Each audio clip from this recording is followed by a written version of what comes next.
¿Qué tal? Bienvenidos. Soy Ricardo de la Cruz y hoy vamos a hablar sobre la epistemología.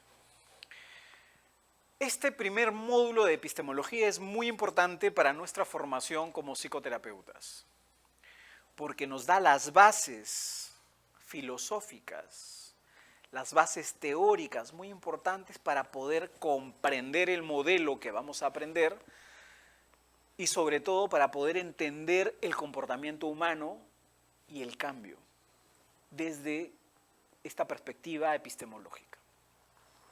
Y vamos a empezar hablando de la teoría sistémica. Entonces, ¿cómo es que empieza la teoría sistémica? Y para eso quiero invitarte a que me sigas a entender un poco cómo era la ciencia a fines de 1800.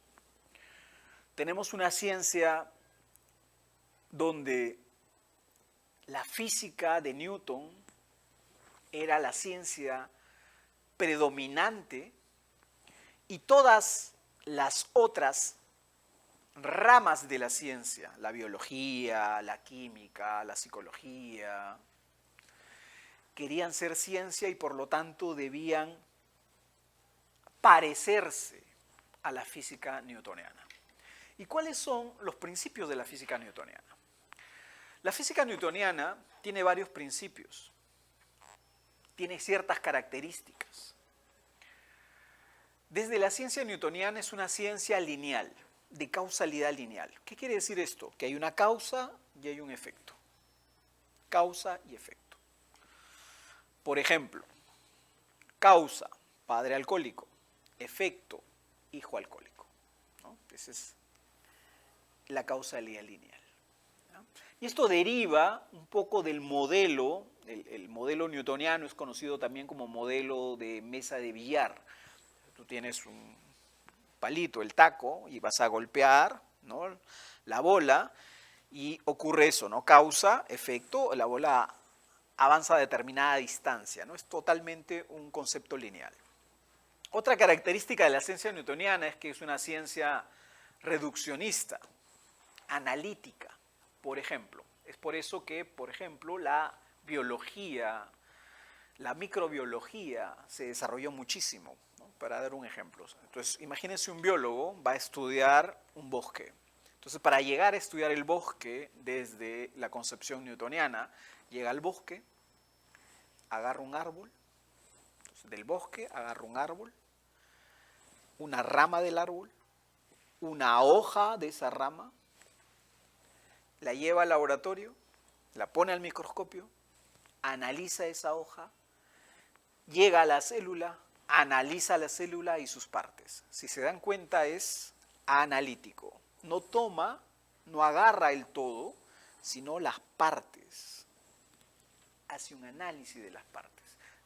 Reduce, hace el análisis a partir de la célula para la comprensión del bosque. ¿Ya? Ok, en esta ciencia, desde Newton, también el observador, es decir, nosotros como observadores, estamos fuera de la ecuación, de lo que observamos. Es decir, la ciencia newtoniana nos habla de que existe una realidad objetiva, medible, cuantificable. Y esa realidad es independiente del observador, es decir, independiente de nosotros. ¿Okay? Todo esto influyó mucho en el modo de entender el comportamiento humano. Y es así que en ese contexto surge el psicoanálisis y en ese contexto de la ciencia newtoniana surge el conductismo de Skinner. Si bien es cierto, el modelo conductista inicial de Skinner con el modelo inicial del psicoanálisis eran o son como el agua y el aceite, compartían algo que los unía, sus presupuestos newtonianos. Ambos son teorías totalmente newtonianas, analíticas, reduccionistas, de causalidad lineal. ¿Ok? Vamos a dejar eso de lado. Y entonces quiero comentarles además que la ciencia logró su evolución. se desarrolló mucho más. Y es así que la propia física, de la física clásica newtoniana, empieza a analizar ya no los planetas,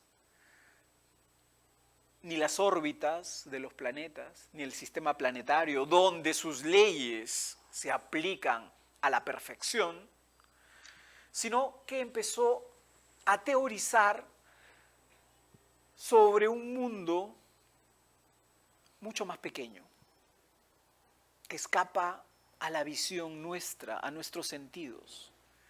Y estamos hablando del mundo atómico, con lo cual surge la física cuántica. Y oh, sorpresa para todos estos físicos, las leyes newtonianas no se aplican a la física cuántica. Porque la física cuántica de repente tiene otras leyes distintas. Entonces, la causalidad lineal, la objetividad, la precisión, el orden, no se aplican al mundo cuántico, que es un mundo aleatorio, de causalidad circular. Y entonces surgen en estos físicos clásicos, incluido Einstein, que dicen: no creo que Dios esté jugando a los dados, haciendo clara alusión al mundo aleatorio de la física cuántica.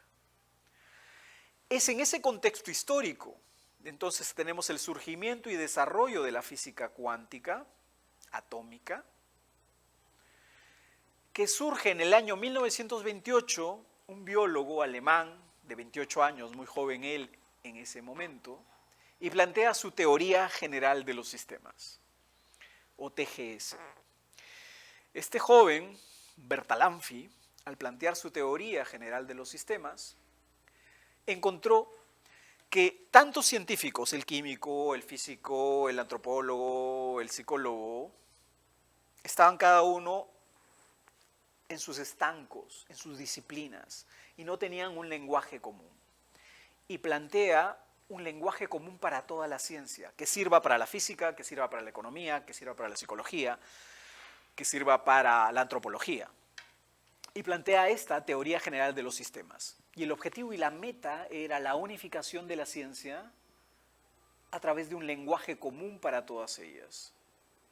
Pero nos plantea además, adicionalmente, un cambio de foco. El cambio de foco de lo individual, de lo analítico, de lo reduccionista. ¿Recuerdan al biólogo que iba al bosque y para entender el bosque agarraba las hojas y las llevaba a su laboratorio para analizar al microscopio las células? Nos pide ese cambio de foco para entender la totalidad. Y es que la totalidad, entendiendo al sistema, tenemos otra visión distinta de los fenómenos. Eso nos quiere decir Bertalanffy, de dejar de ver lo individual para ver la totalidad del sistema. Y nos plantea varios conceptos. Uno de ellos es el sistema. ¿Qué es el sistema? Es un conjunto de elementos en interacción e interdependencia dinámica. Es decir, hay varios elementos que interactúan entre sí y son interdependientes entre sí. ¿Qué hay con eso? Fíjense, ese concepto que nos da de sistema puede ser usado para un proceso económico, claro. Puede ser usado en física, muy bien. Puede ser usado en administración, también. Puede ser usado para entender una familia, sí. Puede ser usado para entender un ser humano, también. Entonces, si se dan cuenta, nos plantea un concepto que puede ser usado en distintas ramas de la ciencia. Y nos dice además que hay dos tipos de sistema, un sistema abierto y un sistema cerrado. El sistema abierto es aquel que mantiene e intercambia información con su medio, todos los seres vivos, por ejemplo. Y un sistema cerrado es aquel que no intercambia información con su medio. Los sistemas físicos, por ejemplo, una piedra, la silla, el lapicero, este escritorio. Entonces, ya nos da dos conceptos más. Y yo pregunto, por ejemplo, ¿una familia será un sistema?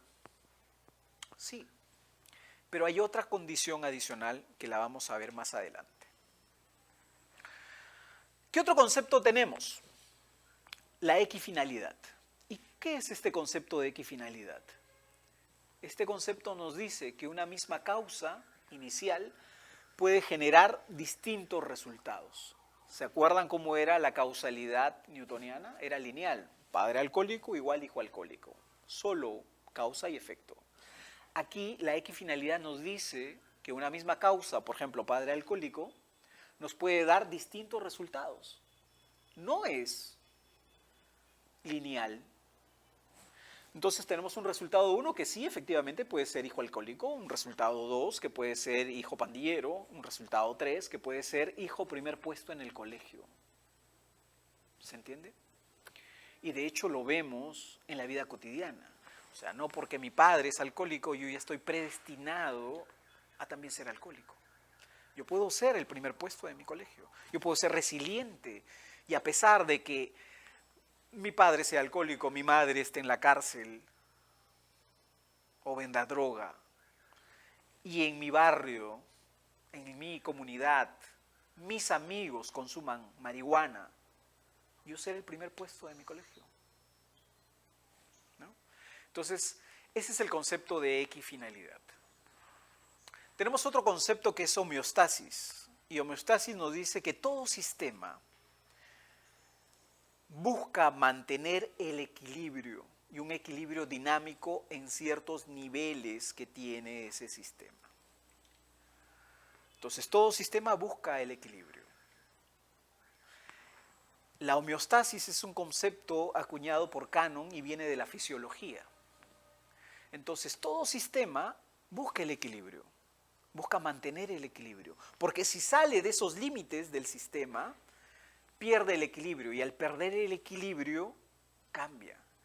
Y al cambiar mucho, el sistema muta o incluso muere.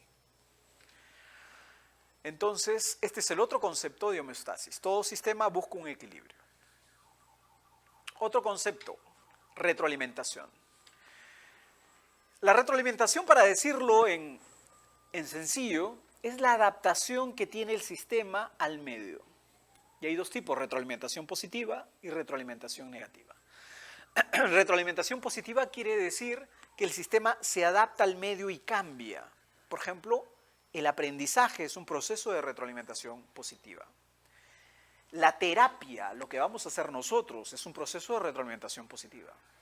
Y la retroalimentación negativa es el mecanismo que evita el cambio, que mantiene al sistema en la zona de confort. La retroalimentación negativa es la base de la homeostasis. ¿Se acuerdan de la homeostasis? El sistema mantiene el equilibrio dinámico, evita cambiar mucho, se mantiene equilibrado, y eso es gracias a la retroalimentación negativa. Entonces, la retroalimentación negativa es el proceso de no cambio. ¿Ok? La resistencia, por ejemplo, de un paciente, de un consultante, de un cliente, es la retroalimentación negativa. Muy bien, vamos a quedarnos hasta aquí.